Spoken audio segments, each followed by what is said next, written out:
Welcome everybody to Top Lines Live at 5. My name is Brian Devine, and we're going to talk about something that is really not particularly exciting, but it's really important, and that's newsletters. And the reason that I'm bringing up newsletters is because we're in the process of working on one for ourselves. And this is what's so funny about the old saying of don't judge a cobbler by his shoes. The same thing goes for marketing firms, where we spend all of our time and effort working on our client stuff and making sure that they have everything they need and really thinking through the strategies and in turn the tactics to get new patients through the door. And then obviously newsletters are a part of that. And so we have put that in place and we're making sure that it's working and everything is going really well. And then, of course, we don't have one for ourselves. So we are in the process of making that happen. So the reason that we're talking about newsletters today is because we are not only working on one for ourselves, which made me think of it, but I wanted to make sure that we talk a little bit about that, because when we work with a new client, especially a new client or a new office that's 5 years or newer, we want to make sure there is a sort of a basis, a basic underpinning for all of the marketing that we do, and because we know that there are certain things that are going to happen.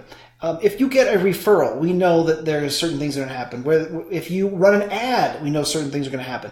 And those same things happen whether it is a referral, an ad, a post. It doesn't matter how somebody finds a reason to engage with you. They're going to do three things. They're going to check out your website, so that better be solid. They're going to check out your reputation, make sure that that is rock solid and that you're consistently getting new reviews, because when they're too old, people don't trust them or they don't think that you're busy. And then finally, that they are going to be, you want to make sure that you have some kind of a foundation where you're contacting your patient database on a regular basis.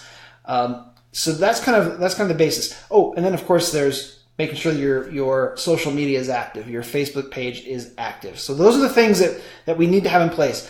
So the reason that we're talking about newsletters is it's that foundation. It's making sure that you have a reason to reach out to your patients on a regular basis. And if you do it in a way that's fun, that's entertaining, then you are likely to get new patients because you stay top of mind. Now, in the marketing world, it's called top of mind awareness. The idea here is if you are contacting and reaching out to and speaking with your patients on a more regular basis, when the conversation comes up that they might refer you, they'll think about you. They'll actually do that rather than not. And the other thing that I think is so important, that most companies that do newsletters for the medical industry, they forget that the idea is to bring people in. And it's not just an outreach. We know that top of mind awareness is valuable. We also know that hoping that someone is going to think about you in the moment when they might be able to refer you is not a good marketing practice long term. It's something that you want and that you should nurture and encourage, but you don't count on it. It's something, so you have to make sure that when you're reaching out on a regular basis to your patient database, you give them something that they can do, an action they can take. And now that does not mean that every time they get an email from you, that they get a newsletter from you, it is a pitch fest. You don't want to say, here's offer 1, offer 2, offer 3, come in, give me money, give me money, give me money. That's not at all what I'm saying. What I am saying is that a reminder that you are running a special for that month is certainly a good idea.